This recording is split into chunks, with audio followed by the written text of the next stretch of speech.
You're listening to the BBC World Service. This is NewsHour. And we return to J.D. Vance's speech, or should I call it lecture, to European leaders at the Munich Security Conference today. As we heard earlier in the programme, many of those in the room were stunned as the US Vice President launched a withering attack against European policies on immigration, populist parties and free speech, echoing President Trump, whom he called Washington's new sheriff in town. The threat that I worry the most about vis-a-vis Europe is not Russia, it's not China, it's not any other external actor. And what I worry about is the threat from within, the retreat of Europe from some of its most fundamental values, values shared with the United States of America. In Britain and across Europe, free speech, I fear, is in retreat.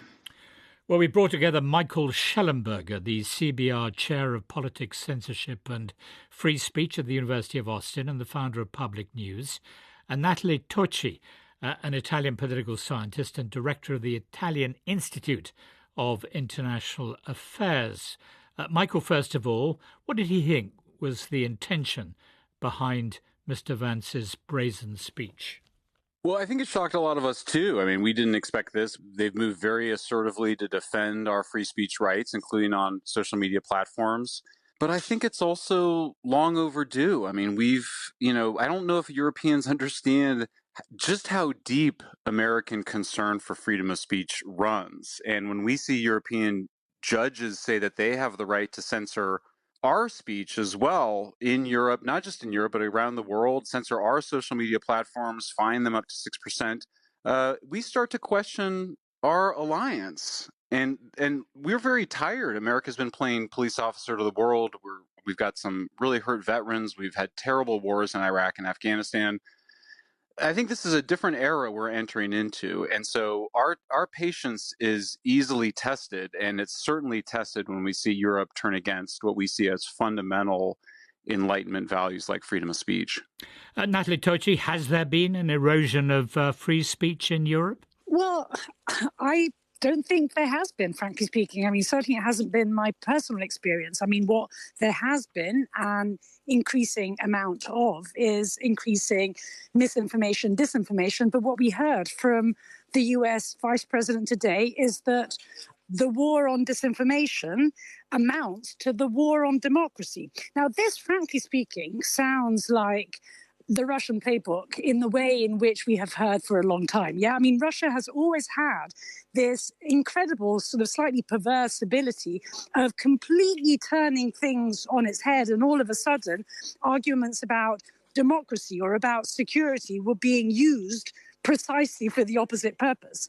And to, frankly speaking, hear that kind of rhetoric coming from the US Vice President, not in any conference, right? This was a security conference. So this was basically being presented as the Vice President himself put it, the major security threat, both to Europe and to the United States. And on top of it, it has happened, less than 2 weeks away from an election in Germany. Okay. Right? Well, can I just come back to you in a moment, Ms. Tocci? And just could I follow on from what she was suggesting there, Michael Schellenberger? And I think J.D. Vance's speech will have come as a surprise to hear this diatribe about democracy and media freedom from an administration that bans reporters from the White House and empowers unelected billionaires to sack federal employees. Well, look, first of all, I mean, my news organization applied for a spot at the White House and we didn't get it. So the First Amendment does not protect your right to have a place at the press conference in the White House. All right. Keep in mind, we had the NATO, UK military, American military and intelligence agencies, the think tanks they fund, engaged in elaborate censorship where committees of experts would decide what the truth was and demand censorship by social media platforms on the basis of it. You had Mark Zuckerberg of Facebook just come out and denounce and explain that the Biden administration pressured him to censor the debate on the origins of COVID. They demanded that they censor even true stories of vaccine side effects.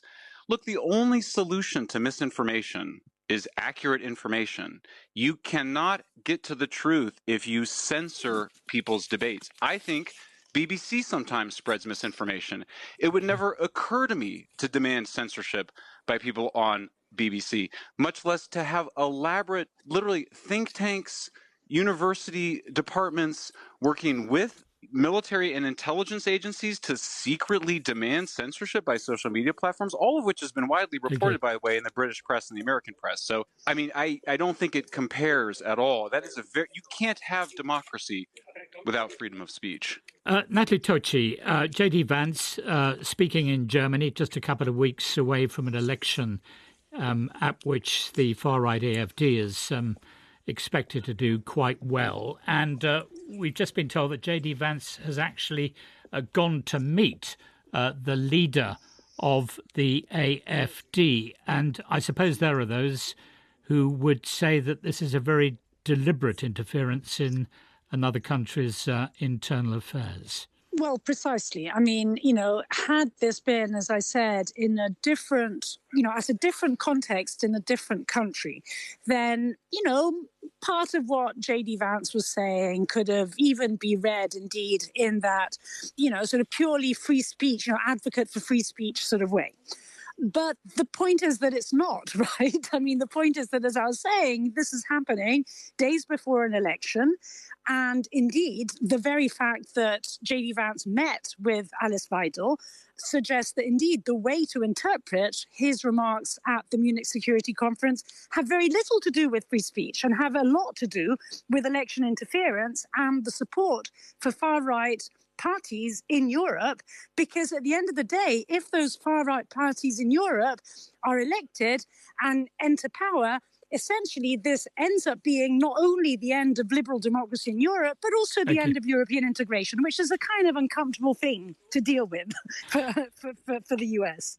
That was Natalie Tocci, Italian political scientist and director of the Italian Institute of International Affairs, speaking to me from Munich. And you also heard from Michael Schellenberger, CBR Chair of Politics, Censorship and Free Speech at the University of Austin and the founder of Public News. He was speaking to me from Austin, Texas.